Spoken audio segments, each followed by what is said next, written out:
Welcome, and thank you all for joining us today at our forum on entrepreneurship and COVID-19 reflections on the past year. I'm Jessica Luz, the Director of Knowledge Creation and Research here at the Kauffman Foundation. We've been through a lot this past year. A global pandemic has brought changes to the lives and businesses of many entrepreneurs. We've witnessed so many reminders of the racial injustices that exist in our nation. And we've seen how much remains to be done to truly create opportunities for all. At a time that it feels like we may be entering a new season as vaccines are rolling out and we look to what's ahead, we wanted to take the opportunity today to look back and reflect on what we've learned about entrepreneurship during this past year and discuss what this might mean for moving forward. We have two great panels lined up for today. The first will focus on the research evidence emerging surrounding entrepreneurship during this past year and what changes have been brought to entrepreneurs, their communities, and the economy. The second panel will highlight the experiences of those working to support entrepreneurs through policy, programs, and practice. Both panels will address questions around where we might go from here and highlight potential areas to focus on as we enter the post-COVID-19 economy. I'd like to thank each of our panelists for joining us today and sharing their expertise and experience with us. Following the presentations from our panelists, there will be a moderated Q&A. Feel free to type your question in the Q&A function throughout the presentations. Our moderators will select from these and facilitate a discussion among the panelists. The Entrepreneurship Issue Forums are a series that we host in order to bring together research, practice, and policy. And we focus on specific topics around entrepreneurship. As a reminder, with every forum, the Kauffman Foundation takes no legislative or political position on the discussions. And with that, I will turn over to our first moderator, Manav from New York University, who will introduce our first panel. Thank you so much, Jessica. My name is Manav. I'm a doctoral student at NYU Stern in the Management and Organizations Department. And I'm really glad to be serving as the moderator for our first panel session this morning. It's really great to have the opportunity to be here, and I'm looking forward to hearing from our panelists regarding what the implications of the pandemic have been for entrepreneurship and entrepreneurs. We have a really great set of scholars here today. So on our panel is Dr. Nicholas Bloom, who is a professor of economics at Stanford University, Dr. Robert Fairlie, who is a professor of economics at the University of California, Santa Cruz, and Dr. Tami Gurley, an associate professor at the University of Kansas Medical Center. So without kind of holding us up any further, I'll turn it over to Dr. Bloom to let him go first with his presentation. Thanks very much, Manav. Thanks for the introduction, Jessica. Why don't I share my screen? So I thought I'd give this a little twist. I was going to talk about the future of working from home, primarily because working from home has been so dominant for all businesses and almost certainly for everyone listening to this too.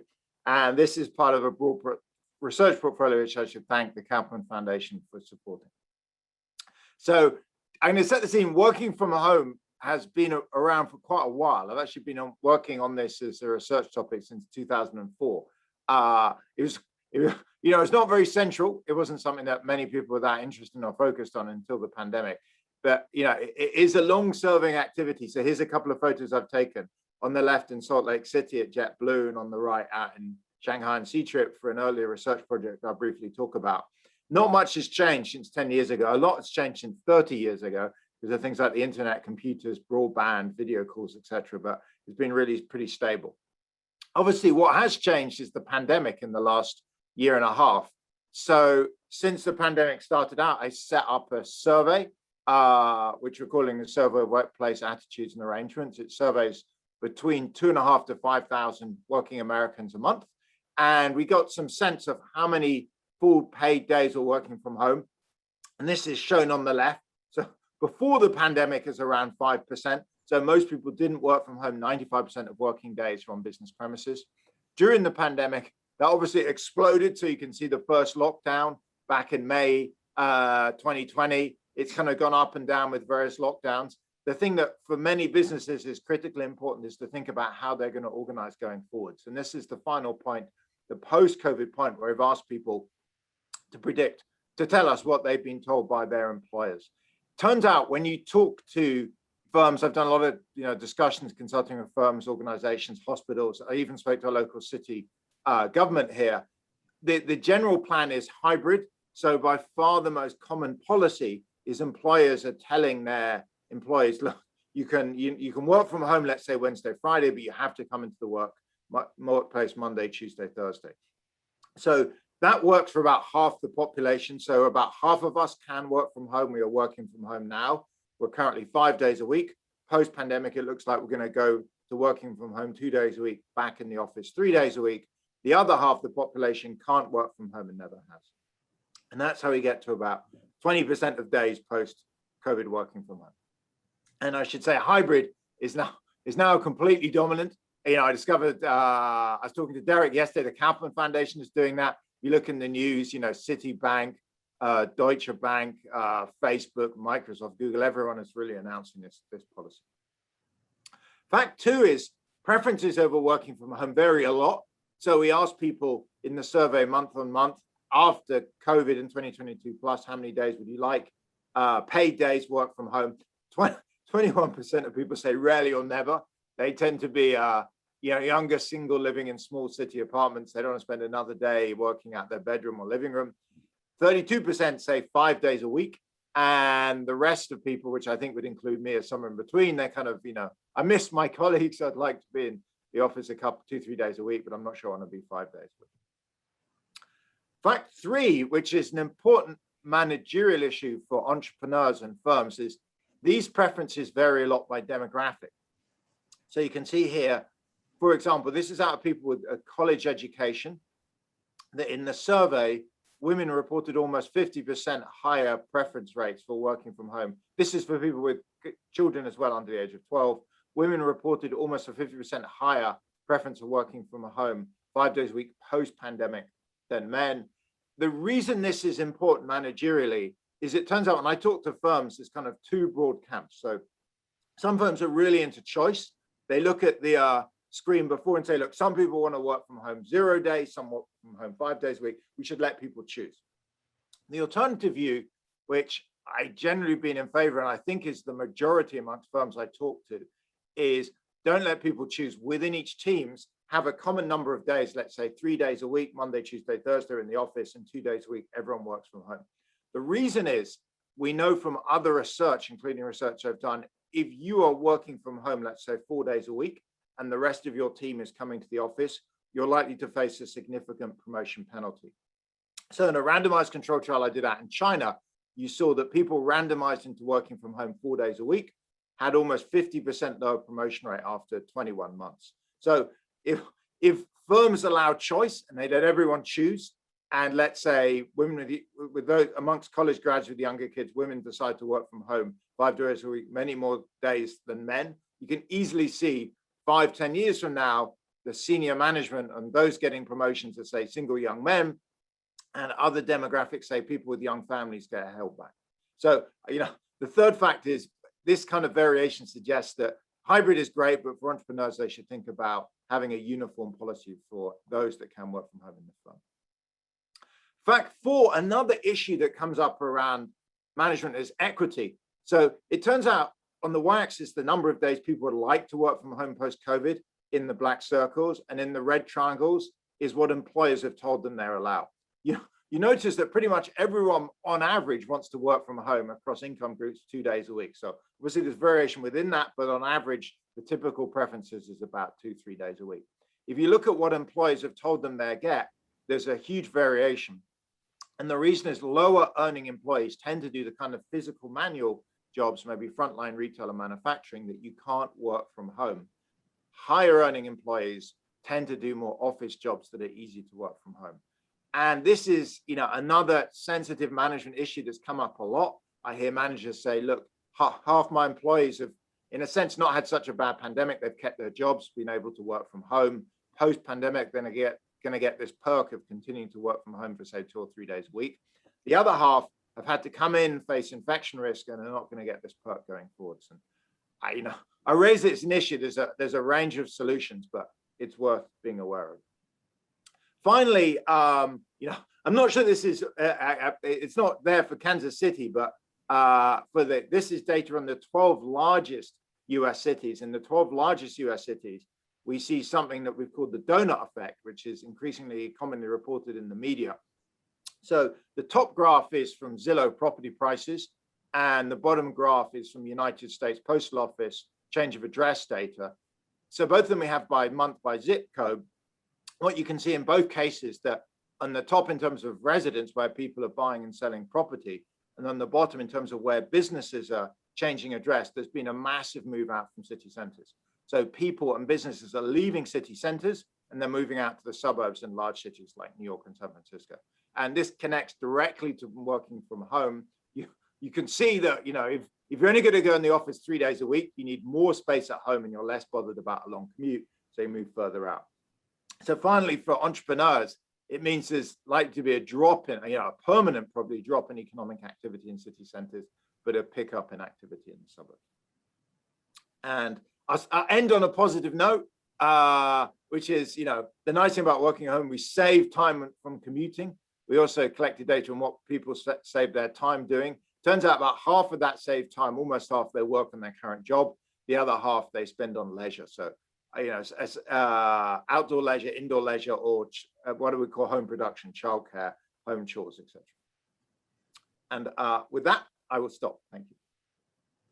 Fantastic. Thank you so much, Dr. Bloom. We'll now turn to our second panelist, Dr. Robert Fairlie. Thank you. So hopefully you can see the screen. So I want to talk about what's happened in terms of what's happened to small business owners in the US economy. So I've done a lot of research on this since the pandemic first started. So one of the things that I did is I turned to the Bureau of Labor Statistics, the data that's used to measure the unemployment rate, and flipped that around and looked at the business owners that are recorded in there and looked at those that are actively running their business. And what I found was pretty striking, right, is if you look at the trend over the last, 15 years or so, you see kind of a dip in the Great Recession around 2008. That dip was about 5 percentage points. Then it increased, and then April 2020 came, and we saw a 22% drop relative to February pre-pandemic. So it was the largest drop on record. It's the largest drop that we've ever seen in the data since we've been collecting the data. And of course, it was on a scale that was much larger than anything we saw in the Great Recession. Now, the other thing that I found that got a lot of attention in the press and among policymakers is that there was disproportionate impacts. And one group in particular where Black business owners were hit the hardest. So 41% of Black business owners shut down their operations in that month, in April 2020. Now, those shutdowns were not necessarily permanent, but they certainly were devastating in terms of losing revenues, losing income, not being able to continue working at those businesses. But you can also see that other groups also experienced huge losses. Latinx business owners experienced a 32% drop. Asian American business owners experienced a 26% drop. And all of those were much higher than for white non-Latinx owned businesses. I've also done some research on sales losses among small businesses and other businesses, specifically in California, using their tax revenue data. And what you can see there is, typically sales taxes overall in California are increasing, 3 to 4, 5% every quarter, looking at it year over year. And then all of a sudden you see what happened in the first quarter, the first quarter of 2020, you see a slight drop. And then in the second quarter of 2020 is when you see the huge, 15 to 17% drop. That, of course, was not proportionate across industries. And so if you look at accommodation, hotels, we found a 90% drop in the second quarter of 2020. Other ones are like drinking places, bars also experienced a huge drop. About 85% of their sales were lost. Another one is arts, entertainment, and recreation. We knew that that was going to take a big hit, but it was also about 80%. Somewhat of a surprising one, but maybe not among, what Nick was just talking about, how people were not commuting, and they were working from home, as gasoline stations saw about a 45% drop in sales over that period of time. Now look over far to the right, And what you see is that other industries were doing just fine, right? Agriculture, of course, was an essential business. Supermarkets actually experienced some growth. And then the far right is non-store retailers, which is picking up a lot of online sales. So that industry or sector of the economy grew by 180% in the second quarter of 2020. I've been trying to track these trends using the CPS data and also the California tax revenue data over this entire period. And so has there been a rebound since April? Yes, there has. So what we found is that right after April, so if you think of like May, June, July, August, we saw a continual increase in the number of business owners that were actively running their business. So it's very positive. And it's quite interesting because then October hits, right? And a lot of people are blaming this on, moving back indoors, people being a little more lax in how they're protecting themselves from COVID. And then of course, Halloween certainly created a lot of indoor parties that spread. And then, Thanksgiving, the holidays, New Year's, you can kind of see that downward trend, right? November, December, January, February. But we've seen another turning point.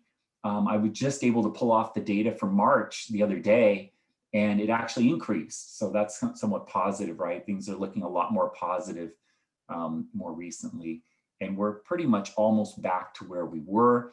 The disproportionate impacts that I showed you for minority-owned businesses are roughly disappeared now, at least in terms of the number of business owners who are active.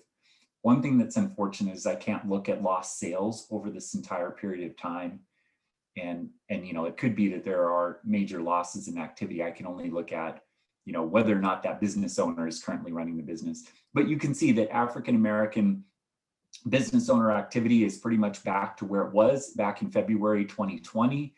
Latinx also, and Asian American business owner activity are very close to where they were pre-pandemic in terms of total number active in the US. Switching over to sales in California, using that data, what you can see is that for the total economy, we're seeing a pretty major rebound, but we're not there yet. So if you look at quarter one, that's in the far left here, quarter two, quarter three, and quarter four of 2020. So I can capture the entire year. Revenues are still down, right? Revenues typically grow, 3 to 4 or 5%, as I showed you before, but we're still down. We're still in negative territory in quarter four of 2020. And then of course, if you focus on specific industries, full service restaurants, for example, is still, those businesses are still way under where they would be. They're still showing 50% losses from where they would have been pre-pandemic. And then of course, hotels, accommodations. I just picked out a couple of industries to give some more kind of, focus on these. But you can see like hotels are still 80% down from where they were before. Also working with the Kauffman Foundation, working with Sammy Desai and Jessica Luz, we're working on the Kauffman early stage entrepreneurship indicators. And this is for all of 2020. So this is going to capture some of what's happening, but depending on the measure, it's only going to capture part of the year. So one of the things that we look at in the KISA indicators, as we call it, is the new establishment one-year survival rate. So this is actually capturing mostly March to March, but you can already see there is a dip that's happening very early, kind of in the pandemic. And so what'll be interesting is next year when we see the 2021 data for the full year, it's very likely we're going to see a huge drop here in the percent of new employer businesses that are surviving 1 year later.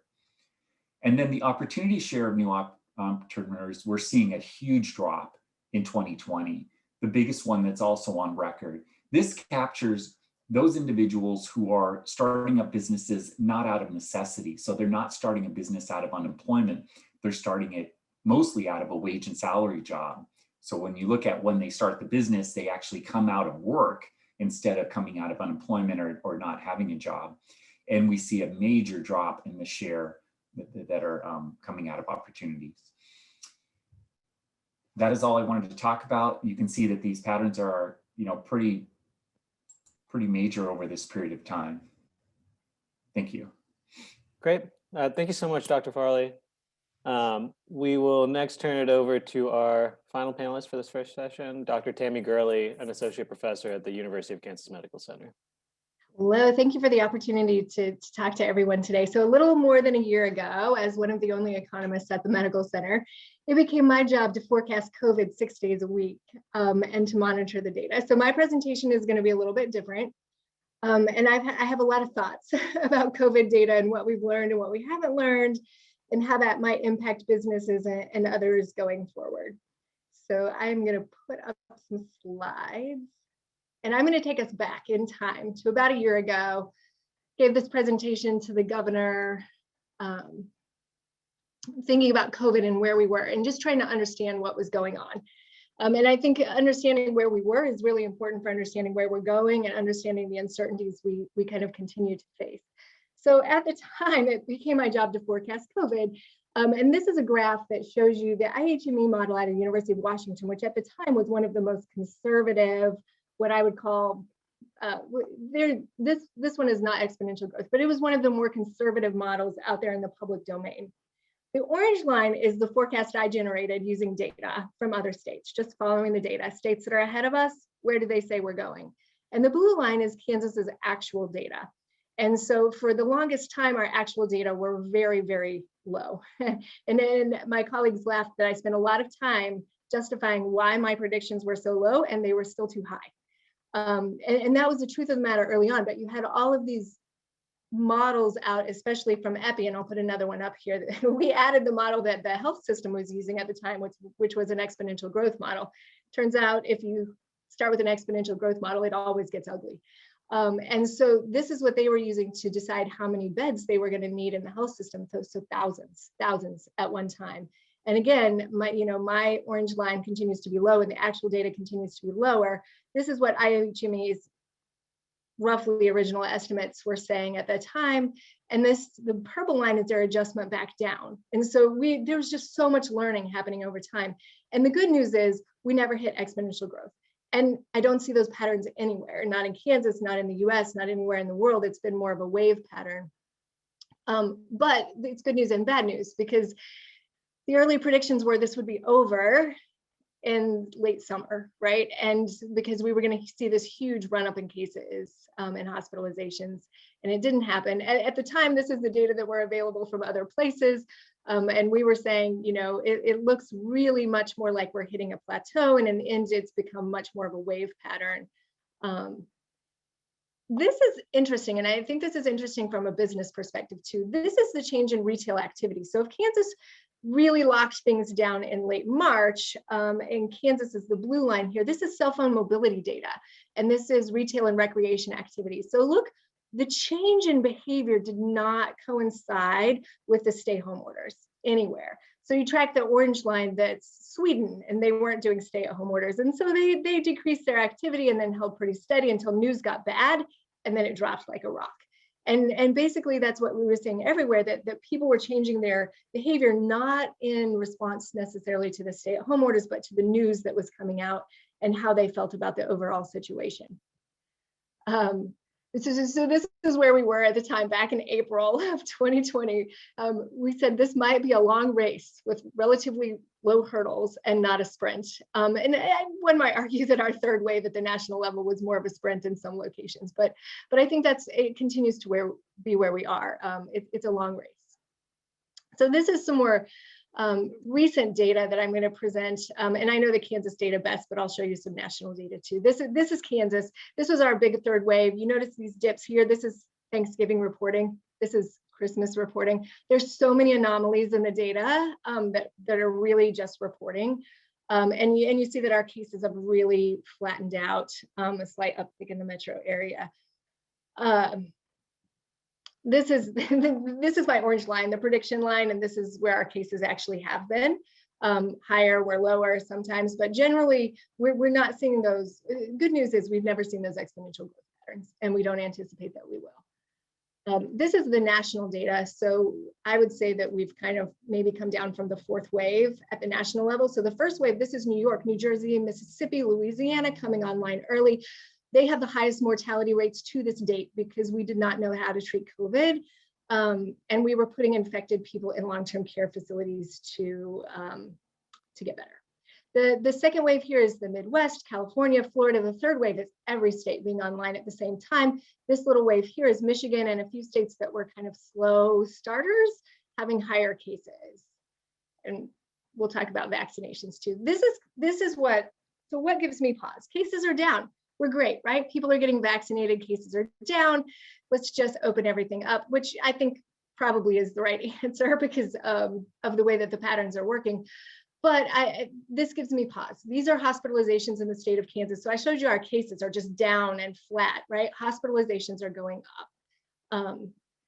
And this is new COVID hospitalizations at the national level. So high when we were peaking at that wave and coming back up again, even at the national level.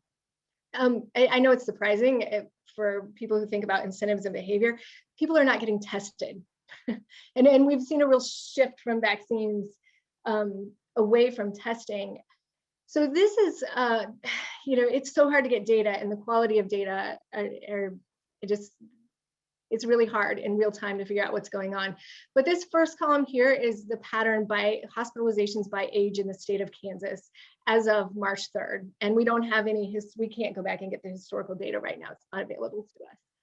So, we start vaccinating people, we come down off the wave, and we would expect to see more younger people making up those hospitalizations, which we do, and we continue to see that. What gives me pause is we did actually see a big uptick in the 65 to 74 age group, and now we're seeing increases in both our 85 plus and our 75 to 84 age group. And so why do I worry? Well, let me show you something else. This is, I'm glad I don't have students who have to have this job. This is wastewater testing out of Douglas County, where the University of Kansas is, the main Lawrence campus. So you see our cases have really come down, but the RNA testing in the wastewater does not suggest that COVID is not there. And in fact, the patterns between how much we see in wastewater and how many cases we actually have are not super strong. It is not a good predictor. And it really depends on who's getting tested and who's sick and who we're picking up. And I'll show you, these are our numbers. We were tracking Lawrence, as you might imagine, pretty closely over the fall semester. We had 1,300 roughly positive student tests. The model had predicted about 5,100, modeled after the data that we had from group living, and that happens to be Lansing Prison. And then this is what we calculated. We actually think we had closer to 6,300 positive students when you account for asymptomatic cases, which there tend to be, we think upwards of 90% in this population. And when you account for testing avoidance, which it turns out when you have high cost, if you test positive, people stop getting tested or they stop getting tested in places where we can see. So we had a huge number of cases, 21% higher cases, but in terms of hospitalizations, we had 3, and that's being generous because one of those students never actually came to campus. So out of those 6,300 cases, we had 3 hospitalizations, which is a pretty amazing outcome in the end, I think, for that age group. And this is a bunch of numbers. And I'm just going to call your attention to, it is to the age correlation here. So this is population by age, number of cases by age. You see the percent of cases in that given population, which is fairly steady across groups. Hospitalizations, you start seeing a clear pattern that there's a lot more of the cases end up hospitalized in the older age groups. Hospitalizations as a percent of populations, but then let's talk about mortality. So 1 in 5 of our residents, 85 plus who test positive, die from COVID. That number goes down substantially to, about 1 in 10, and then 1 in 25 if you go to lower age groups. And if in these really young age groups, we don't see many hospitalizations or mortality, but we have lost 3% of our population, 85 plus, to COVID, and about 1% of our population in the 75 to 84 group. So I worry when I see COVID in higher ages. And so what does this mean for business going forward? And what does it, I bring so much joy to people when I say this. I don't see anything in our patterns that suggests that vaccinations have wildly changed our patterns. We're still seeing hospitalizations among older people. It's a wave pattern, and we're starting up the wave again. And I'm seeing hospitalizations again among older people, those who clearly should have been vaccinated at very high rates. The CDC is reporting that of cases that become positive after vaccination, the case fatality rate is 1.3%. Nationally, overall, the case fatality rate is 1.8%. In Kansas, it's 1.6%. So 1.3% is a win. It's clearly better, but it's not zero or anywhere close to that. And so instead of talking about bending or changing the curve, I think we might be talking about just shifting. And it's something that I think we're going to be managing for a long time, that businesses and public health officers and states are going to be managing for a long time. We see a lot of repeat infections 5 to 6 months out. So that raises a question of vaccine boosters and how we're going to manage this in the long term.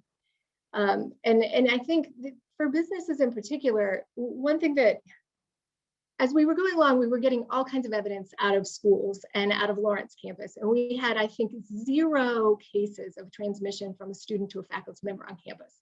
Now, there were some off-campus activities where that wasn't quite true. And in the K through 12, we had no evidence of transmission from students to faculty members, but we were still very, very slow to get back to school. And there are, in fact, some districts in the local area that have not come back to school. And a lot of that has to do with fear among our teachers and faculty. And it's really not about the data or what we're seeing. I watch cases. I don't believe cases at all. Cases depend on who's getting tested when and why. Anything close to random sampling that we've done over the time period, we find about a 1% or less positivity rate in the general population the entire time, from March of last year until now. And so if we have about the same infection rate, but we're seeing wild swings in cases, it really depends on where our infections are. And I don't worry about bars and restaurants. I don't worry about travel. I don't worry about K through 12 school. I don't worry about sports. I worry about long-term care facilities and religious gatherings, because those are where we get the serious outcomes. So, and one thing I will say, just from an economics perspective, this has been a very, very much a learning experience. And so my public health colleagues, their frame of approaching this is prevention and control. And so I will hear them say things that, I don't care what information I have to share. I will share what information I need to share, whether it's completely accurate or not, because I need people to change their behavior. And so if I need them to worry about something, I'm going to tell them what I need to tell them to get the behavior change that I need. And from an economics frame, that's very hard, right? So if we're allowing people to kind of make choices and maximize utility, but it also leads to this situation where it becomes unclear exactly which information you should be basing your decisions on. And I'm going to stop there because I'm just such a bundle of joy after a year of this. Okay, well, thank you so much. Those are 3 really interesting, great presentations, a lot of ground to cover. So I'll dive us into the Q&A, and I'm going to start by pulling some questions from the Q&A tab here. So please feel free to send them in to if you're in the audience and you have any questions out here. There are a few questions around, Professor Bloom, your work around working from home. And Joanna Dressel put in a comment that's a question that suggested that, given these preferences for working from home by gender, how can organizations prevent inequality while still allowing employees to choose their work modality? And I'll first address this to Professor Bloom, but if either of our other panelists have thoughts on this too, it'd be great to just open up conversation. It's a great question. So this comes up all the time. I'd say this choice thing is about as controversial as it gets. So pretty much all firms are in favor of hybrid. Like I know I spoke to Derek yesterday, Kauffman's doing that. It's kind of like, be interested if, Tami, what the hospitals are doing. Actually, there's a slightly different situation, but most people in fact, I've spoken to the 2 Stanford hospitals and speaking to City of Hope down in San Diego late. But in terms of choice, that's much more sensitive. So some people say, look, we really want everyone to choose. Others say, no, everyone has to harmonize. I think the best policy, and actually my own opinions have changed since the pandemic broke out, is I wouldn't allow choice within teams because that's the peer group you're compared to. So just going back to the data in C-TRIP. In C-TRIP, we took large groups of 15 people. We took volunteers to work from home, which was about half of them. And then we randomized within those, and even on our birthdays. So you have a randomized control trial, and you can look at the treatment of working from home on promotion. And in that group, the promotion rates were down by almost 50%, like 47%. So it's a massive, massive cost to be working from home if those that you're compared to for promotion aren't. So my advice is within teams, have a harmonized policy. So for example, the team may say you can work from home 3 days a week, in which case everyone in the team has to. No one should work 4 and no one should work 2. Now, I also understand some people may want to work from home more or less days. They basically should move teams or jobs. Interestingly enough, there is variation across CEOs and firms as to what they want to do. Some CEOs I've spoken to are like, I hate working from home. As soon as I can, we're going to go back to full time. I remember talking to someone who had a pretty well-known software firm, actually, and she was she'd founded based in the Midwest, and she said she's going to call everyone back in, and then other people are totally in favor of working from home. So I think if you're somebody that really desperately wants to work from home and your firm doesn't allow it, I would just consider honestly moving jobs, because I think the cost is differences within teams. I think it's totally fine having heterogeneity across teams and particularly across firms. Great to kind of keep pushing at some of this heterogeneity things. Another question that was asked around working from homes was around differences in professions or in cultures that value face time as a concept. And so do you have a sense on whatever you've seen in your data, whether there are these big differences in maybe industries like finance or something that have traditionally really valued face time versus less traditional industries?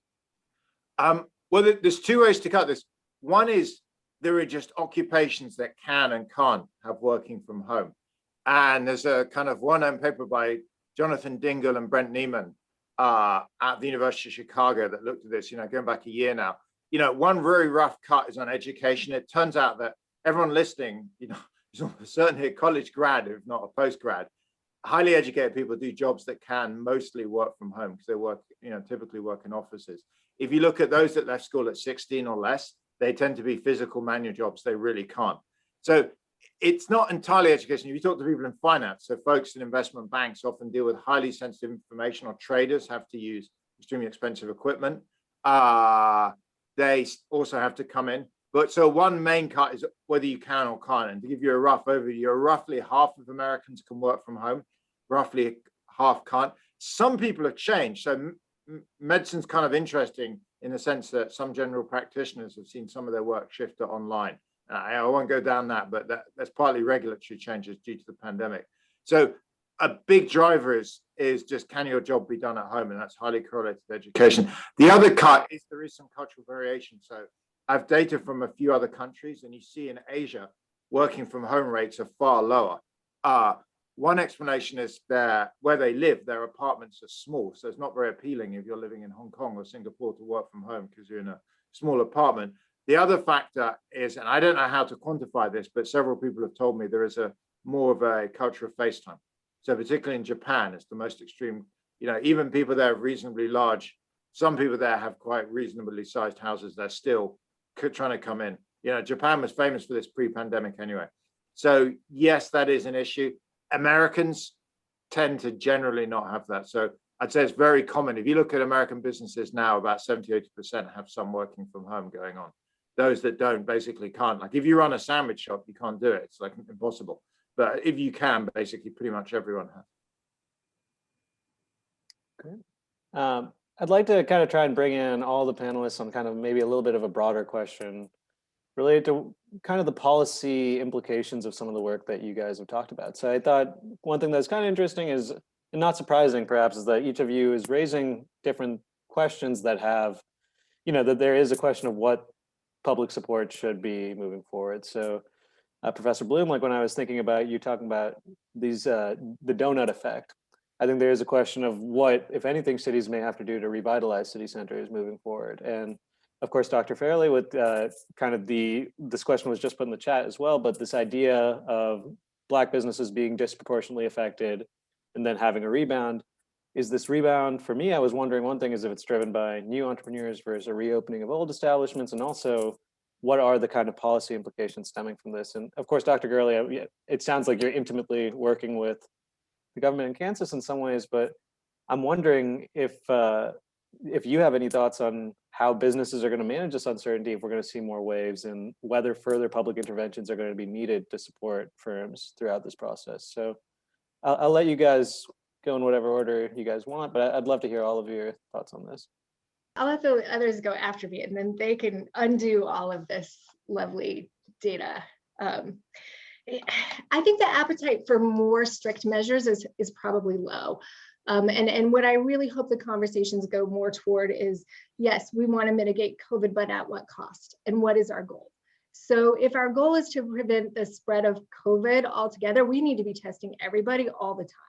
And I don't think that there's any economic case for that, because the reality of the virus itself is different based on age groups, right? And so if what we want to do is prevent hospitalizations or prevent overwhelming the health system, early on we ran data that suggested even if we didn't do mitigation strategies, our health system wouldn't have been overrun. And I think that might actually be true. So what is the goal? What is the economic cost we're willing to undertake to achieve what our goal is? If our goal is to prevent mortality, we've got to get creative, and people who can think creatively need to do that. Do we need bubbles for long-term care facilities? Do we need, and we need to bring everyone to the table, and we need to talk about all of the costs and benefits, right? The economic side of things, the business side of things, the education side of things, mental health, and balance these things and decide how we're going to move forward.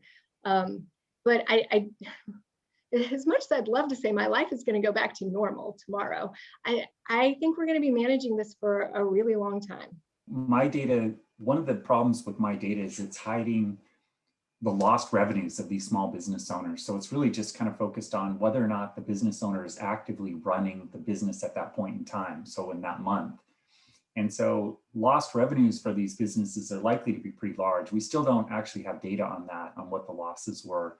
And I'm worried that there were disproportionate impacts by race in terms of those lost revenues. Now, the government does have a number of different programs. There's a PPP program, the EIDL program, to provide kind of lending support or even grant support that doesn't have to be repaid in some cases. It's probably likely that we are going to see a real shakeout, right? A lot of small businesses will be gone. It's possible that in a few years when the economy, fully comes back, that we'll see a lot of new entrants, right? A lot of new kind of businesses coming in to replace those. It's not entirely clear. One thing though that I do think is important for government policy to think about more is this kind of shift to online consumption, right? Consumers are just more likely to purchase online. They're more comfortable with it. Populations like elderly populations that previously were not comfortable purchasing online are now, much more comfortable doing that. And so small businesses typically are, the last ones that come up in search engines. They're the last ones that sort of create and have a good web page and inventory system that tracks it. And so, I think that that's where we could focus some of the government attention, is to try to help those small businesses, have more of an online presence, get customers to, to purchase online if they want to, or in person. And I think that that's going to be something really important in the future.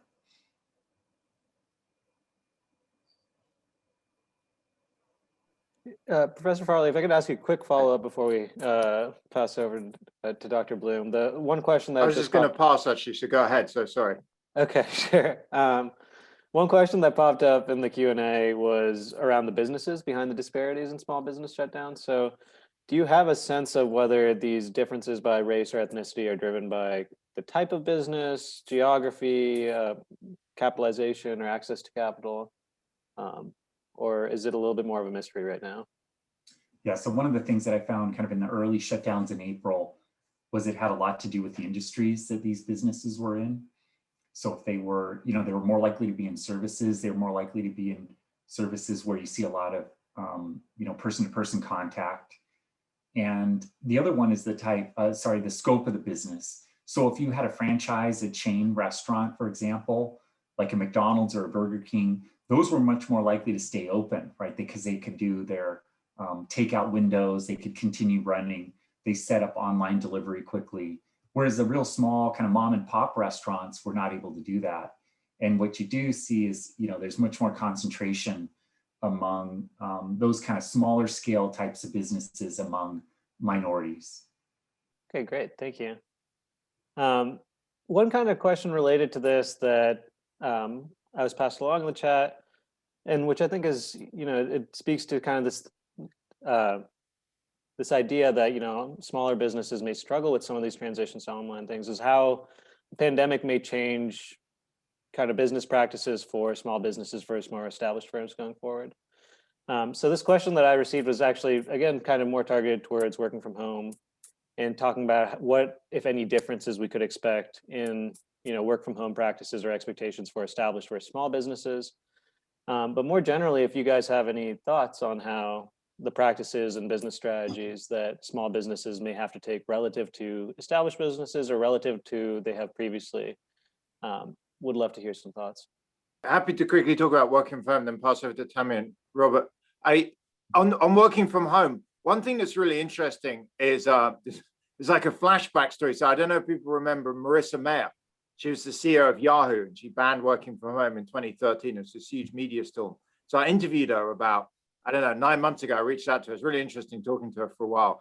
And the Yahoo story is really relevant to small businesses. So she said she took over Yahoo in 2012, and it was pretty chaotic because they'd churned through a bunch of CEOs and it was in disarray.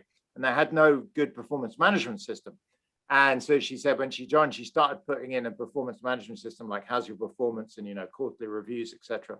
And during the process of that, she discovered this, had a whole group of people working from home she had no idea about. When they pulled their login records with the computers, some of them hadn't even turned on their computer, but over a week, which tells you that, they were not working. They hadn't, it's not they weren't doing much, they were literally doing zero for entire weeks. So she said, basically, it turns out that working from home is extremely complementary with good management. And the reason is you can either manage people based on inputs, you can physically see what they're doing. So I'm looking over your shoulder. Are you typing furiously at the computer and look like you're working hard, or are you obviously goofing off for sleep? Or you can measure them based on outputs, like what you perform and what you deliver. And well-managed firms basically manage an output, and it's easy to send people home because I just say, Tami, keep doing what you're doing as you've always been doing it. You're just at home. I was never watching what you do in the office anyway. Whereas people that manage based on inputs is a real struggle, and they're the companies installing the surveillance software. So, and the reason this is relevant is small firms tend to be much worse managed. I've been collecting management data, in part funded by Kauffman over the years. They're much more, what I call management by walking around. The owner just looks around the place, which is not very rigorous, and it's very hard to do remotely. So much like Rob's thing about it's harder to sell online, I think it's also just logistically harder for them to have working from home because management is bad. And it's kind of a suggestion. I don't know to what extent it's policy or training or just self-improvement, but they need to, every firm I talk to is investing a lot. I basically talk to big firms right now, primarily in HR systems. And I think small firms need to do the same. I mean, it seems like, the owner or even the workers in a restaurant, for example, they can't work at home, right? There's no way. I mean, maybe some of the business that was done in person can be shifted online more, where the owner of that restaurant, or say the owner of a construction firm, could meet with their accountant, for example, on a Zoom session or something like that, instead of doing that in person. So there could be this kind of small shift over.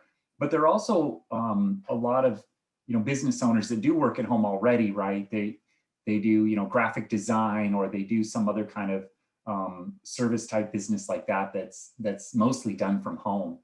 And you do see that in the data. There was a data source a few years ago that I remember seeing that a number of them are home-based businesses, right? Where they're run out of home. At least the physical address for the business is at home. Does that mean everything they're doing is at home? A construction business owner, for example, no, but it is coming out of their home. So they're probably at home a fair amount, doing the paperwork, doing the billing, sketching out designs, or trying to find parts or equipment, things like that. I think it's going to be fascinating to see, are we going to get large permanent changes in preferences? And is this a place where small businesses can differentiate themselves as an employer? We work from home, or we don't work from home, or we have a hybrid schedule. And on the consumer side too, you've got the local coffee shop that mask policy is not as tightly enforced, and you've got the Starbucks that won't let you sit down, right? And so how are consumers sorting across those different places, and how can businesses kind of find their niche in there? And I think for some it's going to be hard, because your original customer base might be split in a lot of different directions, and you're going to have to figure out how to address that, and your employees too. One of the big questions around here is, do you require vaccinations? Right now, it's kind of a new moot point because it's not FDA approved. But in the health system, our answer for now is going to be no, because they don't want to create a stigma around the people who aren't getting it. Who's not getting it? It's largely the people from the lower socioeconomic neighborhoods who work in our facilities department, and it's largely our young nurses who worry about long-term potential effects on things like fertility. And so how this will affect who's willing to, and small businesses might be able to find some niches in there. Tami, that's a great question, by the way. I was addressing this group of execs about 2-3 weeks ago about working from home. And the two big policy questions that came up actually was one, when to return to the office. And the answer on that was typically Labor Day. But the other was whether to mandate vaccinations. And there was a huge range. There was one woman who's the CEO of a big, I forgot the name of it, one of the big residential care chains. She said she'd already done it. This was back in late March, whereas other people were very nervous about doing it. Without mentioning names, but yes, that's a hugely topical issue. I noticed Stanford this week just put out a decision that for the full quarter, they're going to mandate people are vaccinated unless they have a medical or religious exemption, in which case they're going to have to get tested for COVID every week, which to me sounded pretty fair. You can have an exemption, but we do then need you to test once a week. It looks like the entire University of California system is going to go to, requiring vaccination for all students, with those exceptions also. So my guess is, well, I'm not sure, but that means that maybe all the other California systems like the Cal State and the community colleges will certainly consider doing the same. And it's going to be an ongoing decision, because if you're vaccinated in February, then really in August, you probably need a booster, and you probably need a booster again 6 months later. And we don't, there's just so many moving pieces, and these policies I think that there will be a lot of places that require the vaccine up front that may not follow through on the later boosters. All right, to move us in a different direction, one of the Q&A questions that just came in was whether the panelists could speak about access to broadband, and specifically the impact that access to broadband may have on rural entrepreneurship, both during and after the pandemic. I could kind of talk a little bit about that, right? I think that that's kind of one of the key things I think is going to be important moving forward, is that these small business owners need to shift to having more of an online presence. Like I've noticed this in particular, there are a number of times when I've thought to myself, I need to really support these small businesses in my community, right? And I go to their webpage and, it doesn't have anything where I can purchase, or they don't have like inventory tracking where you can check it. Whereas all of the big businesses like Home Depot and Target and, any of the larger ones, they have that in. And so I think that that really creates this competitive advantage that bigger stores have. Now you can imagine that it's going to be exacerbated in rural areas, right? Where someone has to make a decision. Like I might have to make a decision about driving 2 miles to go down and purchase something. Although my concern was much more about, contracting the disease or spreading it. Whereas if I have to make a decision also to drive 30 miles to purchase something, then that's going to be, much harder, right? I might not want to drive 30 miles to go to the small downtown area to purchase something when I'm not even sure it's going to be there. We only have a few minutes left, so I know we spent a lot of time talking about a lot of the different challenges and transitions that firms and especially small businesses are going to have to make over, in response to this pandemic. What I thought might be a nice area to kind of end on is talking a little bit about opportunities that may be emerging. So in response to these crises, we've obviously seen a surge in innovation in certain areas, and some of these we've definitely talked about. Professor Fairlie just mentioning kind of this online opportunity out there. But I'd be curious to hear your thoughts on whether you think any of these innovations we've seen over the last year can translate into, new areas of opportunity, or generally whether there are new areas that have opened up as potentially fertile ground for entrepreneurship that maybe we did not see or did not exist prior to the pandemic. Well, I have to make one quick comment on this, which is, one of the few positives to come out of this is the increase in working from home. We could have done this 10 years ago. The technology isn't really that different. And it's just, I won't go into all the details from why it didn't happen, but we just shifted equilibriums, and it looks like it's going to stick to some extent. On innovation, I'll share a screen very quickly, show a chart. It's kind of interesting, which is this. See if you can see this. This is the share of patents in the US Patent and Trademark Office that mention working from home words. And it's hardly surprising this thing starts to take off after the lockdown. In fact, it starts to rise because the Asian lockdown. The other point to make is there's loads of innovation happening right now around stuff to make remote working way better. So the way we work remote now isn't completely static. So just for all of us to think about it, Dropbox only came around in 2009 and Skype in 2003. Before those, remote working was really hard because you couldn't have video calls over the internet and you couldn't file share. So I think if you look at the patent stuff like virtual reality, much better, Zoom is a bit one-dimensional shoved on our laptop. You can imagine using an Oculus Rift headset or these avatar setups whereby people can move around. 10 years from now, we'll think, 2020 working from home is so bad. That feels like it's positive. And coming back to Tami's discussion, working from home is a huge, non-pharmaceutical, I've forgotten the word for it, but it's a non-medical way to prevent the spread of vaccine. Spread of disease. So it may well be a thing that, repeatedly we need to go back to. Yeah, I would add to that there's going to be, well, there already is a big growth in kind of online delivery or whatever, like where you can order online and deliver your food. I think that's not going away. I think that people are getting used to that and they like having everything delivered to their house. Not just, like an Amazon style box, but food, services, dog washing, right? You can just imagine, there are just a million of these things that you're starting to see a lot more of where people will deliver them online. People buying cars online and then just having the car delivered to their house, things like that, I don't think are going away. And I think that's, where there's certainly some opportunities in the kind of small business sector.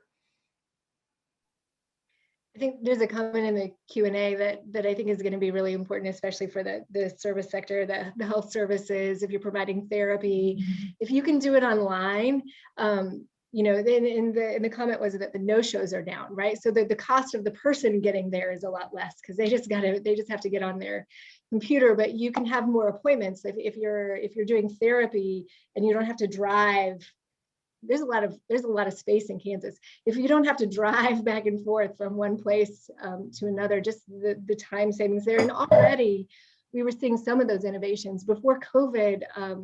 Some people in Kansas were offering hospice services via telemedicine, right? Because if you're in rural Kansas and you have to drive 3 hours to get to someone's house, then if you can provide that support, you can provide it much more frequently. And so I'm excited to see how we provide services going forward and how people receive them and whether we can be more efficient and we can provide better services. Thank you guys so much. This has been a really fun panel to be part of. I think we are done with our hour. So I will hand off to Travis, I guess, to take us into the second panel. But thank you guys again, really appreciate it. Well, thank you, panel one, for that those great insights and for everything you discussed there. I, for one, learned a lot and have a lot to take away from that. So we will jump into our second panel here. And so today, for our second panel, we're going to be talking a little bit more about supporting entrepreneurs through policy programs and practice. So we have a great lineup of speakers here, which includes Jennifer DaSilva, who's the Executive Director of Start Small, Think Big. And then we have also Brian Heed, who is an economist at the U.S. Small Business Administration, Office of Advocacy. And then last but not least, we have Fallon Wilson, who is the Vice President of Policy at the Multicultural Media and Telecom Internet Council. So we're very excited to see what these panelists have to say. The format is going to be very similar to panel one in that each panelist is going to have a little bit of time to present right at the beginning, and then we'll launch into a Q&A. And I'll be monitoring that and moderating that here at the end. So let's launch in, and Jennifer, we'll start with you. Thank you very much. It's great to see everybody. I have a couple of slides that I will share. So I am excited to share some research that Start Small has collected over the last year from micro businesses that we support and some of the takeaways that we've observed. Start Small is a nonprofit organization that supports under-resourced entrepreneurs across the country under-resourced, meaning those who can't afford or otherwise access the legal, financial, and marketing services that we provide. Just as a sort of background to our data approach, as a general observation, I think when sort of analyzing business trends, sort of typical research data tends to group pretty broad ranges of businesses together. Sometimes this is businesses up to several $1 million in revenue size. In other cases, it could be businesses with anywhere from 0 to 500 employees. We think that this is problematic because very small businesses and much larger businesses are often quite different from one another, and certainly how they reacted to COVID. And what it's going to take to support their long-term recovery is going to look very different. Over the course of the last year, in particular, we collected a lot of research data from the small businesses that we support. We conducted our most recent client survey together with another nonprofit called the Small Business Majority. And we collected that data over a period of about 3 months, the end of 2020 through the beginning of 2021. The slides that I'm showing today are based on those survey results and include responses from about 1,300 small businesses. These data sets, I think, are unusual. And again, they focus specifically on micro businesses. So really zeroing in on that population. That's businesses that we define as under $100,000 in revenue. And the entrepreneurs that we surveyed were more likely to be BIPOC and or women owned. If we're looking briefly at how micro businesses have fared over this last year, the majority are currently operating in some capacity. So over 80%, 83% are still open. That's good news, and this is significantly up from 64%, which we're reporting being open from our last survey, which was in June, when we last surveyed our clients. So we've seen an increase in businesses that are operating.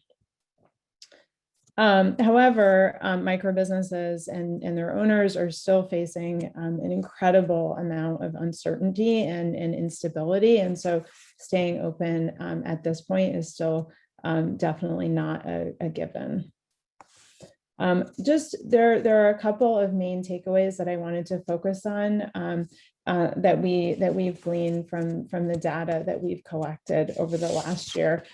First, we really need to think a lot more creatively about what we mean by capital, where it comes from. There are a lot of debt products out there right now from traditional lenders, but debt, at least if it's not really meaningfully restructured, is just not an option for these smallest business owners who are coming into this crisis significantly undercapitalized and have seen their income and their savings really wiped out over the last year.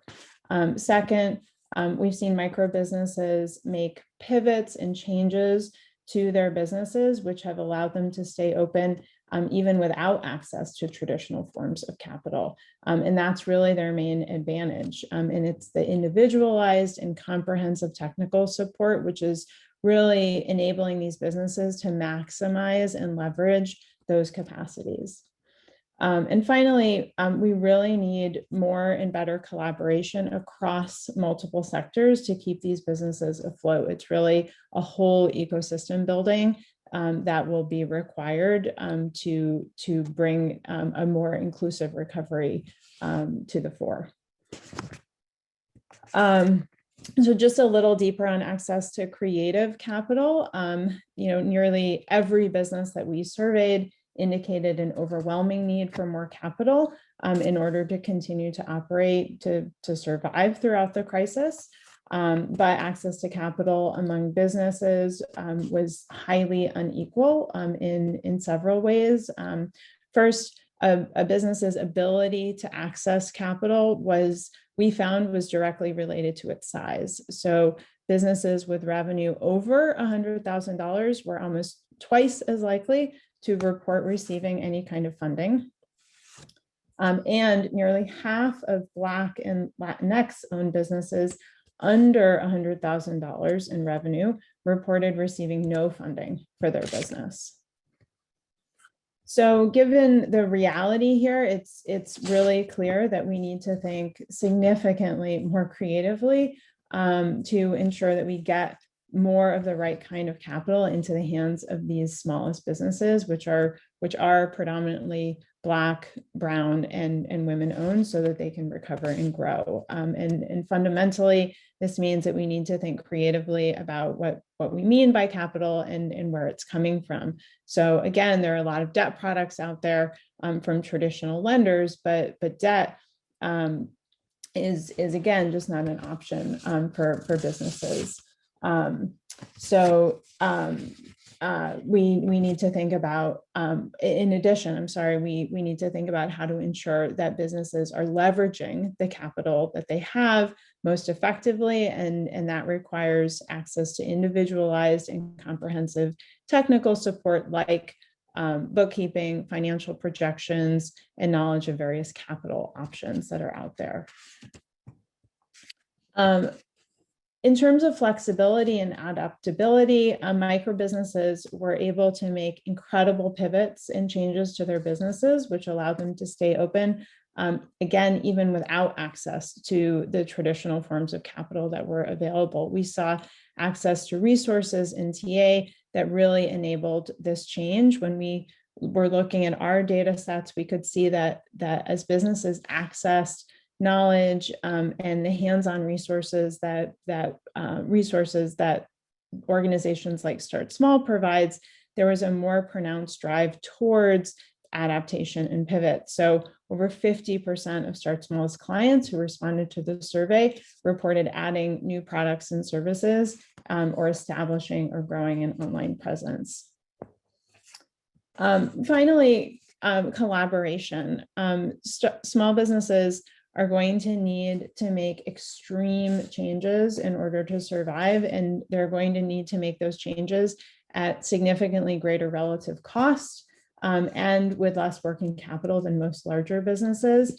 And so we need to find more and better collaboration across multiple sectors to keep businesses afloat. And it's this concept of whole ecosystem building. We have to recognize that every entrepreneurial ecosystem is unique. What works in New York may not work as well as it does in Fresno, but there's still important learnings, best practices, challenges that have to be shared, and successful ecosystems include participation from the businesses themselves and TA providers, local governments, funders, and funders and government, particularly at the local level, have tremendous power to really meaningfully support very collaborative and holistic ecosystems to bring together those two pieces, that creative capital that businesses need and that individualized TA support that are essential to that truly inclusive recovery that we're looking for. Thank you very much. I'll pause there. Thank you very much, Jennifer. And there are already some questions for you in the chat, but before we get to those, we will go to our other two presenters. So we will switch to Brian. Great, thank you. Okay, first I want to say the statements as a government worker, of course, are my own and not necessarily of SBA or the federal government. And I would like to thank Jessica and the Kauffman Foundation for this opportunity. Because I work for the SBA's Office of Advocacy, we do our best to represent small businesses and show how they're doing, their challenges, things like that, their role in the economy. So I've been doing that, generally focusing on data for the last 25 years. And I think when you sort of ask an economist to present at one of these, it's sort of like asking for a data presentation and a complaint about data or a best we can do on the mining of data. So here I go. I will say that small business data has gotten better over the years, but it's not quite there for policymakers. And I say that because if I point to the top of the one-page PDF I put together, if we're focusing on the economy and say three groups, right? The labor market, large businesses and small businesses. With regard to the labor market, we have the unemployment rate, and we can break that out by younger workers, older workers, people by race, people by gender. We can really figure out who's struggling. And pretty quickly, that's monthly data. And in fact, there's weekly unemployment unemployment filings. So we have something there. On the large business side, we have the stock market, we have corporate profits, we have IPOs, things that are pretty quick to let us know what type of industry or what type of business is struggling. On the small business side, I sort of refer to it as a puzzle.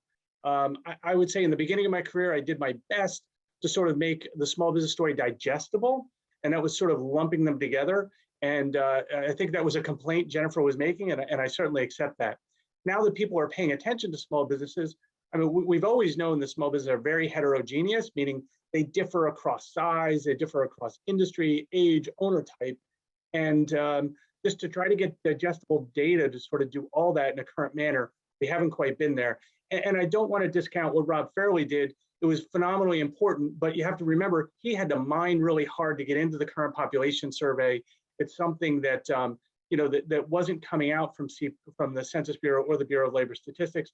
And he was generally focusing on non-employers, a very important type of business, one that is often a little more on edge than employers, but it wasn't the complete picture. So having said that, a coworker and I put together quarterly economic bulletin that focuses on how small businesses are doing. And in that, you'll see that I'm just not able to sort of get the industry data, the age, the owner type that we necessarily want, but it is useful to sort of look at. And so the first thing I think when people think of small business and indicators how they're doing is they focus on job creation. And we look at this more recent downturn, the COVID downturn, and compare it to, say, the Great Recession. We see that it was phenomenally deep and came back phenomenally quickly, and it hasn't completely come back. And that's sort of a theme that sort of goes on, that small business had this quick roller coaster that sort of was an amazing shock. We see that in the establishment openings and closings. These are businesses that have employees in one quarter, may not have them in the next.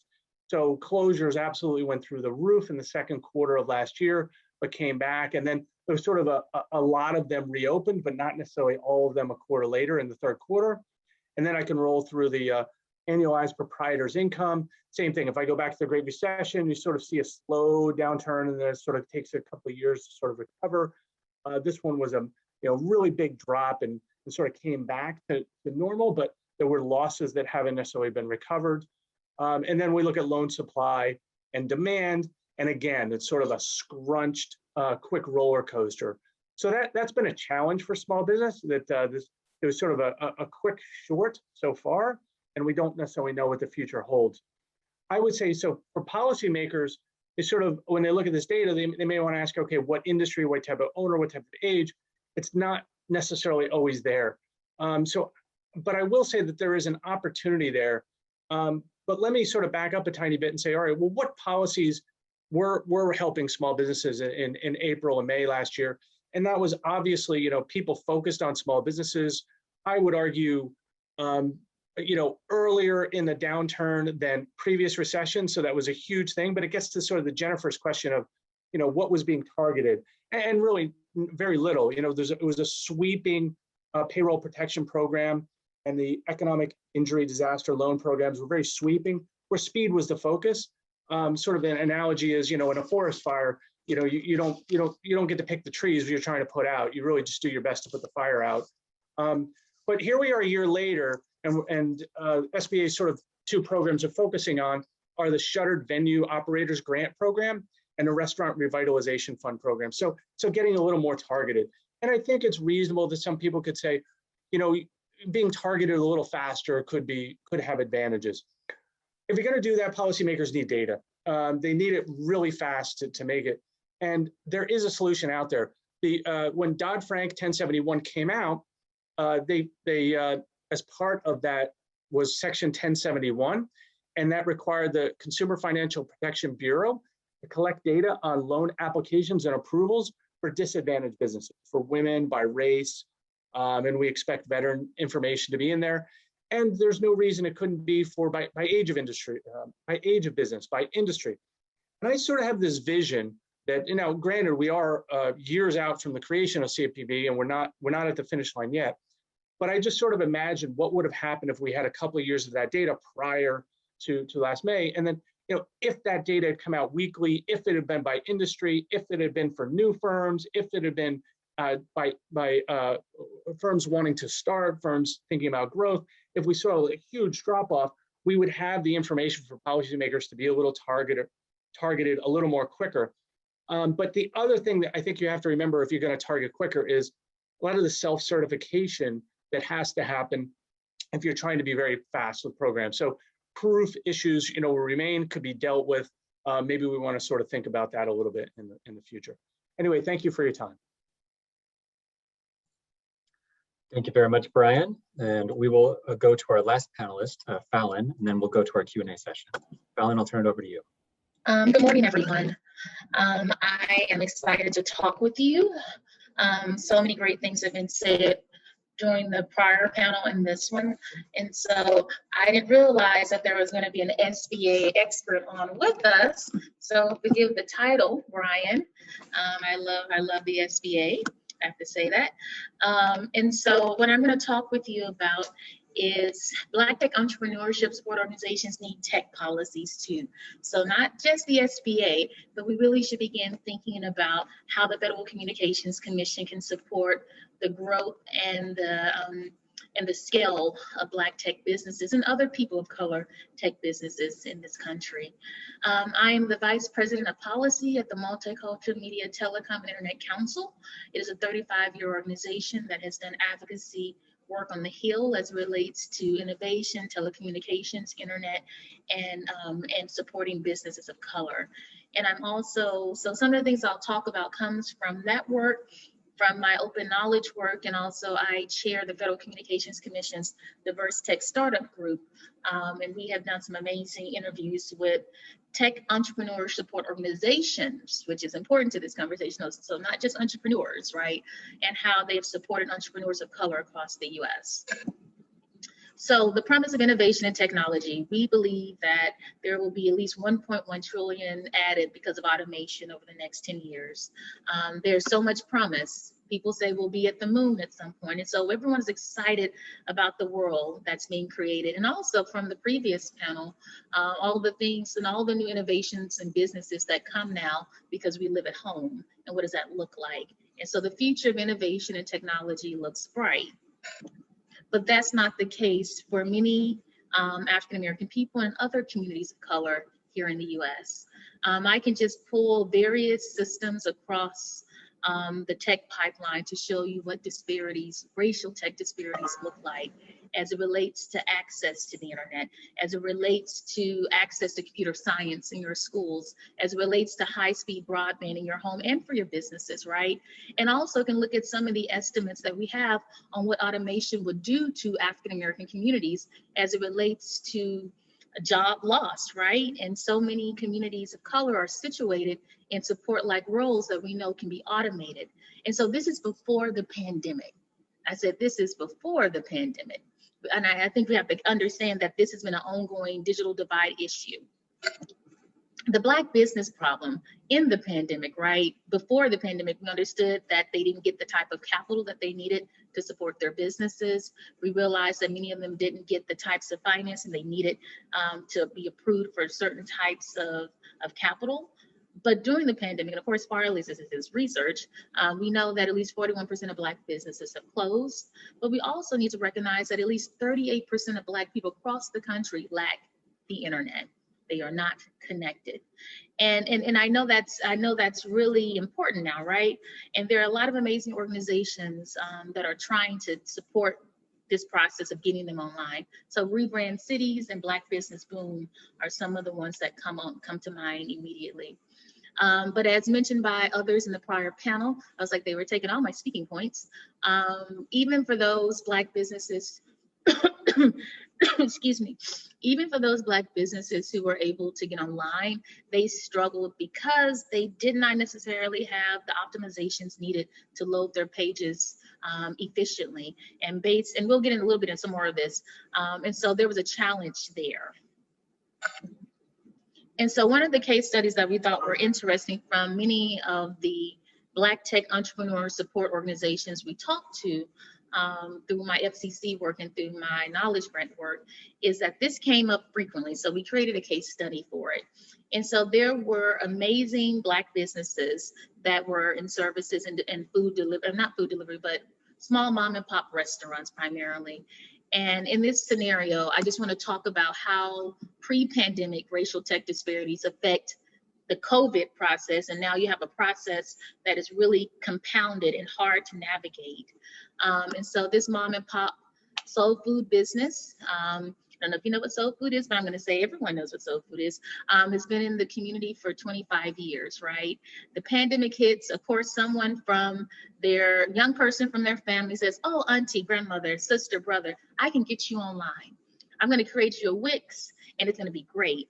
And so the elder who's had the business for 25 years says, fine, help me out. But of course, the nephew and the person that's helping them are not necessarily understanding digital marketing to know how to optimize, right? And so they get it, it becomes like on the 5th or 6th page of Google, right? And so they said, well, how about this? Let's just sign you up for a delivery service. You know, you can deliver through Postmates, grandmother, you can deliver through Uber Eats. These are amazing vehicles. But then those delivery services require that you have certain types of hardware, right? You have to understand it to be able to process deliveries, right? And then it's like, well, you know something, my goodness, why not apply for the payroll protection loan? Clearly, you've been in business for 25 years. Clearly, you would qualify for one. But Bank of America and some of our larger lenders were like, you don't have a business checking account, and so you can't get funds through us. And this story, this case study, this use case, or whatever you want to call it, it was very consistent across the board in our conversations. And so not only was it a digital divide issue, it was an information issue, it was an access issue. And one of my questions, because I was thinking about the last panel, is that, and even Brian, I know we'll probably get into some of this discussion about the rebounding of Black businesses. Are those new businesses? And if so, where did the old ones go? Because I'm curious about disaggregating that a little bit. So to the larger point, so once again, pre-pandemic, we understood that there was a constant racial tech disparities across various tech pipelines. And we also realized it became compounded because of the pandemic and became more seen nationally, right? But an amazing researcher, Howard White, really decided that he would create his own data set to try to get some information on how Black businesses' websites were actually being coming up in Google searches, right? And what he realized that though they created these websites, they did not necessarily, once again, have the technical skills to optimize them. They loaded slower. And Google is all about, you know, hey, our ranking system is about speed. And so how you create your website, how you optimize it matters for you to come up as a potential business that people can access.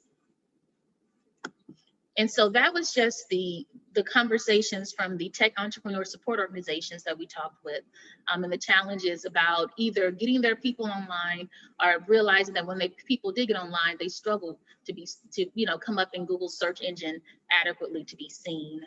And as support organizations unto themselves, right? So it's one thing to talk about supporting entrepreneurs, but I would love for us to begin talking about how to support the organizations that support the entrepreneurs, right? And one of the things that was interesting about this and some of the research we know about how, some of the variables we think about how to grow Black tech businesses, environmental cues matter.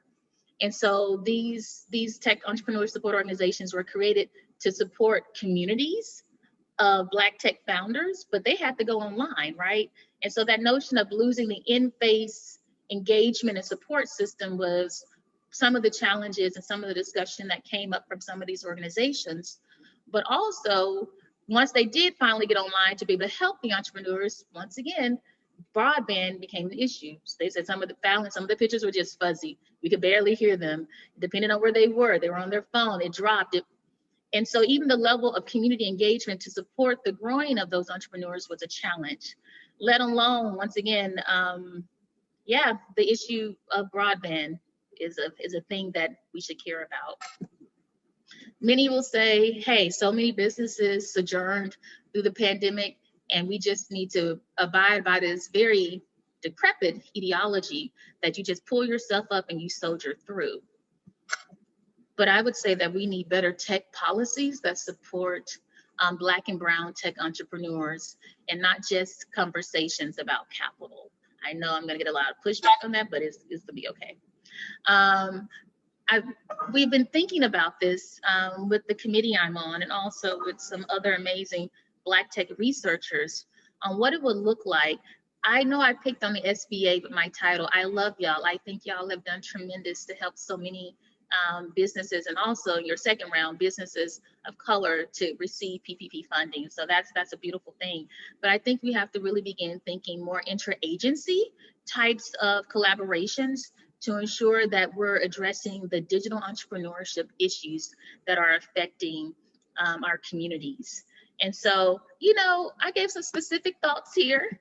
I do believe that in the upcoming infrastructure bill, money should be set aside to support Black tech entrepreneurs transition to online businesses, including funding to optimize their SEOs and loading. I do believe that Congress should pass temporary business internet subsidies so that small business can transition online and do online commerce. I think we should have some conversations about Google and net neutrality in small businesses, right? And how that all comes out in the sauce, right? And I do believe that, once again, I think the truest, probably if I had to pick any of all the recommendations I have, is that there should be an interagency task force between SBA, FCC, and the National Science Foundation to study how each agency can support the growth of diverse tech entrepreneurship support organizations, right? They are the ones that are on the front lines trying to help Black people who have tech-enabled companies or tech companies really grow, but they need support themselves to do it. And I think as much as we talk about anchor institutions in DC, we should really begin thinking about tech anchor institutions and how our tech entrepreneurship support organization be those anchors within communities. And lastly, Congressman John Lewis, access to the internet is a civil rights issue of the 21st century. I think it's easy for us to talk about how we can connect our entrepreneurs to like government agencies for contracting work and bids, but we really should be thinking more about how we connect and talk about policy, because as you would, and SBA and others and SEC are, you know, funding and regulatory bodies that Congress passes a bill, but they create the rules. And getting more entrepreneur support organizations featured in some of that rulemaking and how it comes out, and would be a step to addressing the larger intersection of racial tech disparities, a pandemic that is decimated not only just our businesses, but our lives, right? And being able to have a more consolidated plan to support, because it just can't be about capital, because some of these things are about infrastructure as well. Thank you. Thank you very much, Fallon, and a big thank you to all three of our panelists. So now we will launch into the Q&A portion of this panel. And so what we're going to do is, again, I'm going to be monitoring the Q&A function here. So if anyone in the audience does have a question, please feel free to put that in there. Also, you know, I'll ask a few questions if things get a little slow, but I'm guessing we'll have plenty of questions for these panelists. So first of all, Jennifer, for you, this was a question that has come up several times. I see you've already answered it a few times, but there's several people wondering if you are willing to share this data, and just wondering if you wanted to touch on that. Yeah, absolutely. So I had been emailing with people individually, but this is a more efficient way of getting that message out. I'm happy to share the survey that we distributed, and also the responses that we received. So I can connect with the Kauffman Foundation to figure out the best way to get that information out there. Perfect. Okay, great. And also, I've seen this question a few times in both panels, but people are wondering if these materials that the panelists have presented will be available. The recording will be available later. And Jennifer or Jessica, maybe I'll let you at the end, when you wrap up, say anything more about that if you want to. But a few more questions that have come up in the Q&A. is that, so first of all, Jeremy asked this question at the end of panel 1, but it's seems applicable also to this panel. Do you feel like the unbalanced access to quality broadband is further increasing the discrepancies in growth and funding for BIPOC entrepreneurs? Now, Fallon, you touched on this, and I think the answer I got from you was yes. But I'm wondering, do Fallon or any of the other panelists, do you have anything else to say on this point specifically? In classic fashion, I'll sort of answer a different question that I want to focus on. I think Fallon brought up something that the question sort of brings up also. Denny Dennis was a longtime economist of the National Federation for Independent Business, and he would every now and then say the government doesn't have any industrial policy. And that's a fine opinion. I'm not going to disagree with Denny, but I think we can sort of understand that the federal government does have at least some type of industrial policy, and it's within the IRS, it's within SBA, it's within the FCC, it's within the FTC, it's within NSF, and it's within DOD. I mean, DOD's procurement issues are huge, and in addition to their SBIR and energy. So when you're talking small business policy, it's not very coordinated, which I think gets to a point that I wanted to agree with Fallon on. Yeah, man, shout out, high five, Ryan. I'm sorry, I'm not on screen because I got my second COVID shot and I'm not feeling the best. But yeah, I think it is essential. And I think, and let's be honest, I don't know how many watched the Biden's address last night, but let's be very clear, the current conversation on the Hill is all about broadband. The questions on that would require, how do we roll it out in a way that it benefits people of color, tech organizations, or just people of color in general, is probably the second question that needs to be answered. But it's going to be something that's going to be answered. And I have to say this, I can't beat up on the federal government. They passed and authorized an emergency broadband benefit in December. And so organizations, it's not organization based, it's individual based, can sign up to get a federal subsidy. What I believe, and I think there are a lot of advocates like myself are starting to believe, especially those that advocate for communities of color, is that we need a permanent broadband solution.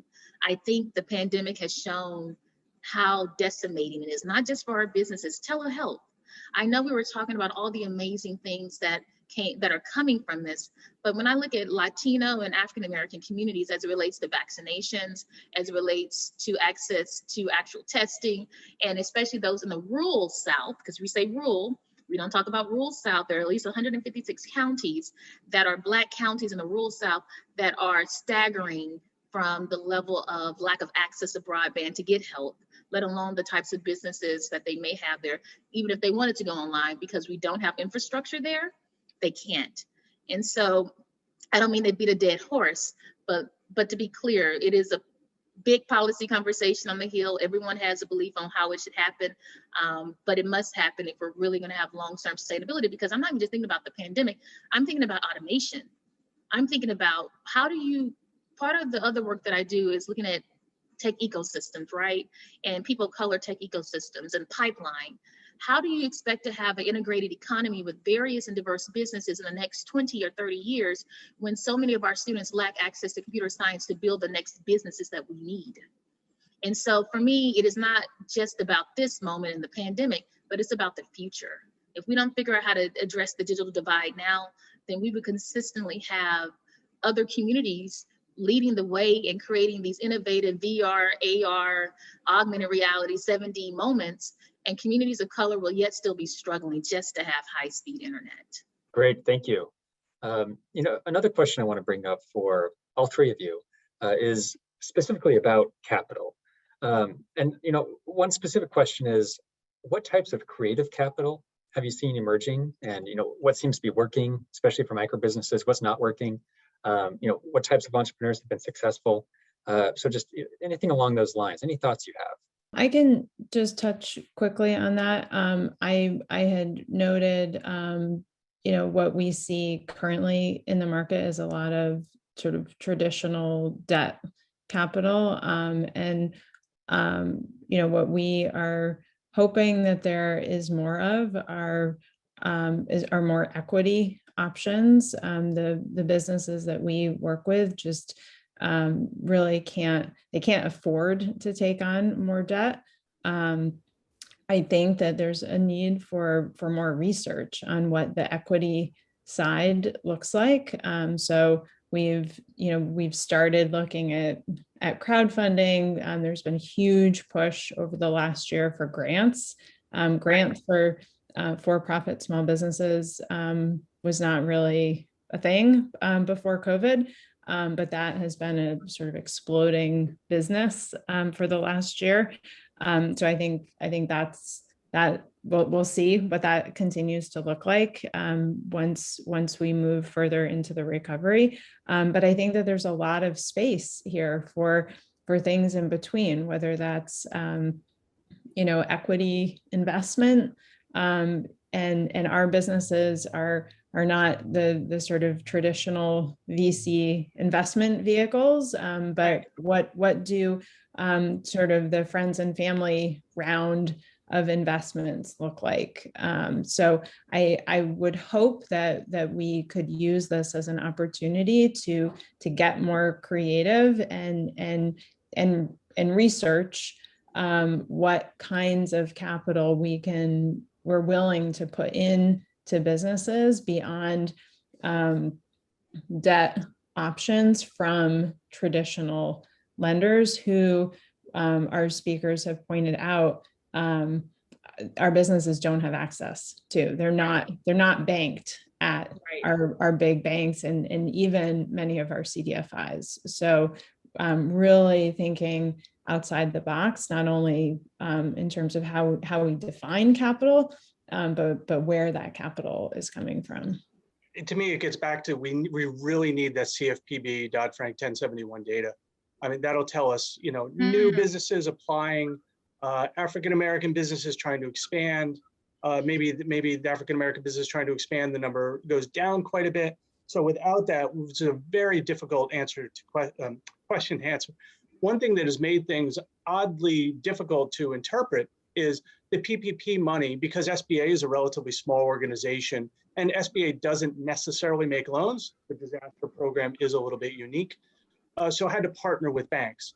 So a lot of the PPP or PPP in general is loan money. So when you look at the small business loan dollars in say, the summer and the fall, it's very high.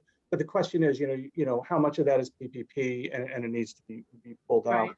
And this gets to, a point that Jennifer makes that we just can't be lumping all small businesses together. It's something that I constantly want to do to make it digestible and make a story for people. But so for instance, the National Federation for Independent Business has a great monthly survey for small businesses. It tends to lean towards older businesses that aren't as on edge. And it's showing the financing isn't an issue for them.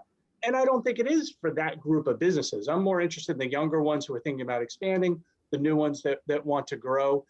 For instance, I used to love to look at NFIB's biggest problem, and it is useful, but I always have to keep in the back of my mind that these are older businesses. And now keep in mind that the average employer business out there is 10 to 12 years old. So just looking at maybe bankruptcies or closures in this downturn isn't going to give us what we want.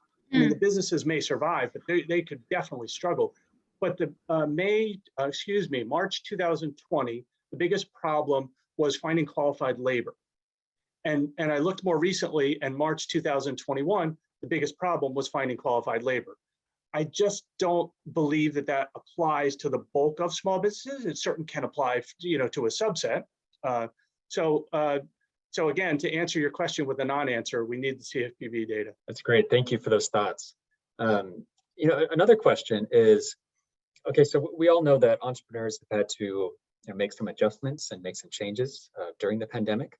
But one question I'm curious about, the entrepreneurs in your spheres of influence, the ones you interact with, what are some examples of these changes? But then more specifically, which ones are going to be permanent, and then which ones are more so temporary? What are the permanent changes we'll be seeing even after things hopefully go back to normal? I can talk a little bit about that. We have seen, to Dr. Wilson's point, I think that we have seen we've seen a tremendous move to e-commerce. There is still a massive divide among our businesses along racial lines, but there is a huge shift to doing business online.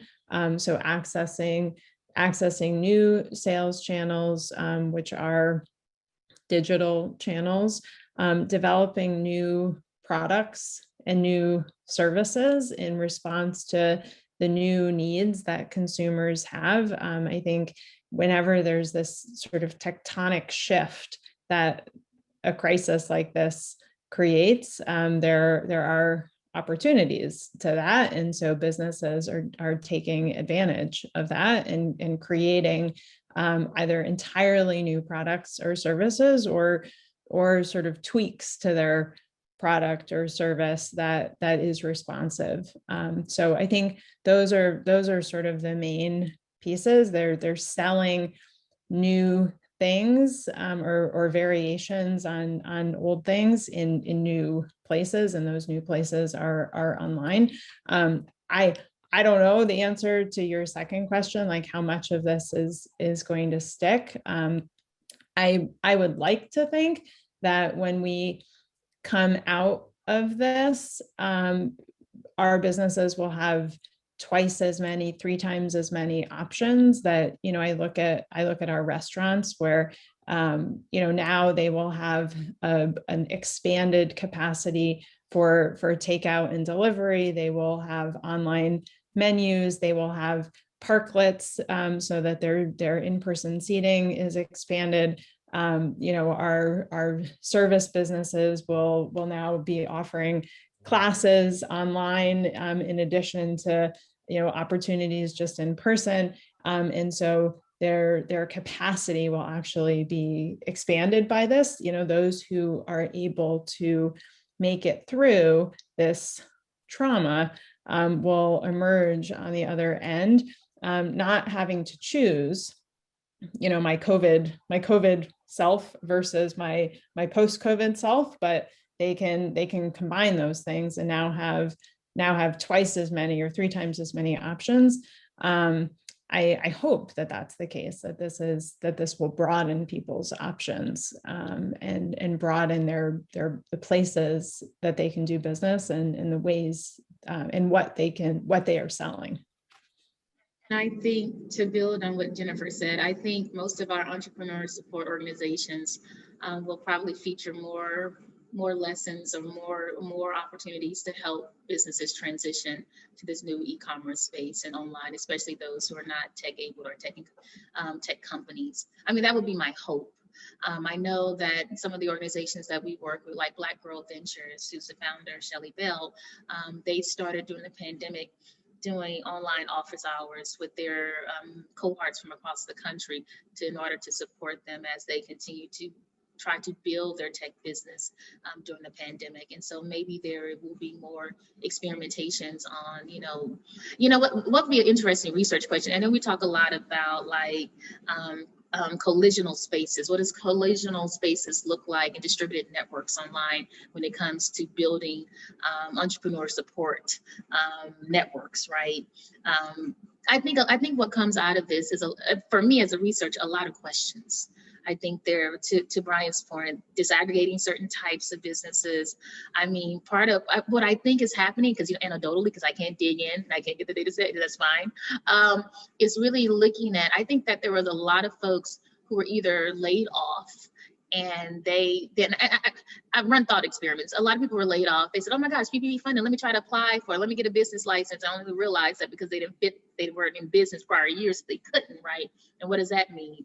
Does it mean that we should offer more business grants to germinate people's desire to start a business? I mean, I think there's just a preponderance of questions that come about from this new pandemic as relates to our entrepreneurship field that I know Kauffman and others would help us dig into more deeply. And so questions, lots of questions to answer. I tend to think of it, there's the past, the present, and the future. I have no crystal ball, so it's a great question, but I have 0 answers. I think anybody's answer is better than mine. I will also say that I am focused on figuring out the present so much that there's so many gaps in our knowledge right now to figure out what's going on that the future is something I didn't even think.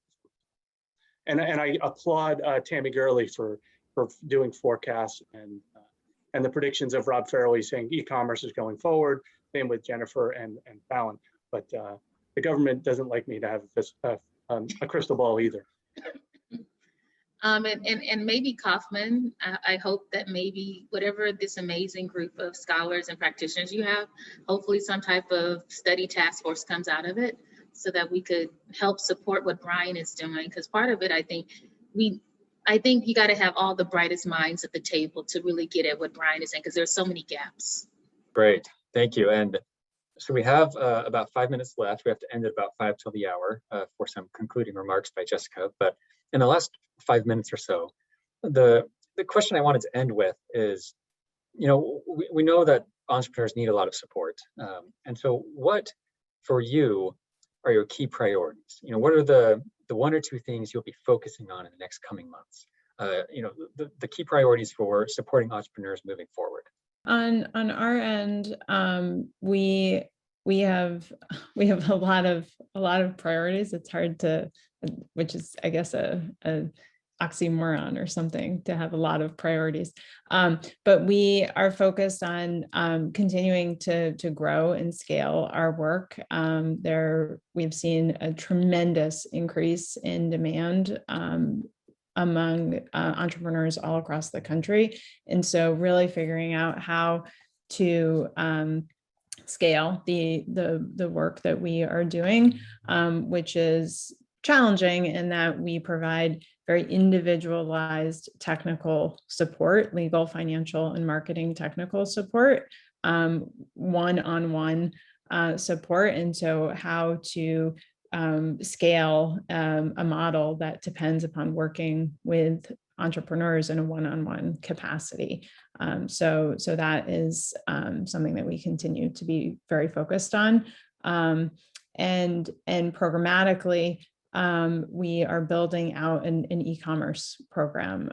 So we have had as our 3 programmatic pillars, providing legal, financial, and marketing support, but recognizing, particularly through COVID and forecasting into the future, that doing business online is where business will happen, and particularly given the entrepreneurs that we serve, primarily Black, Brown, and women-owned businesses, this divide that exists in the digital space will be that thing that keeps them back. And so building a standalone e-commerce program to support the rest of the work is a critical priority for us. I am not necessarily an SBA spokesperson. I work in the Office of Advocacy. Our opinion can differ from the rest of SBA, but I believe the question is generally geared towards SBA. SBA is clearly focused on shuttered venues, restaurant revitalization, PPP, EIDL, community navigators to sort of do a lot of what Jennifer and Fallon were sort of focusing on.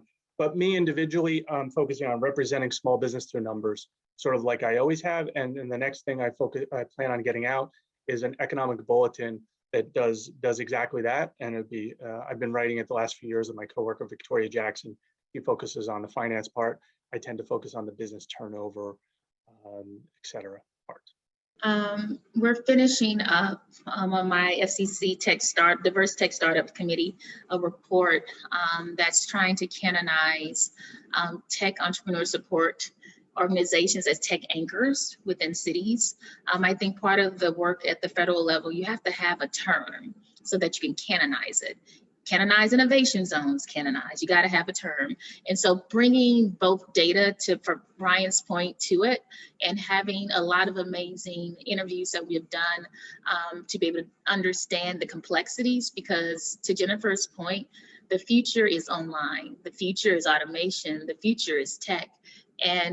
But yet and still, we have to address for communities of color long ends of a digital divide that affects every part of our ability to grow a business.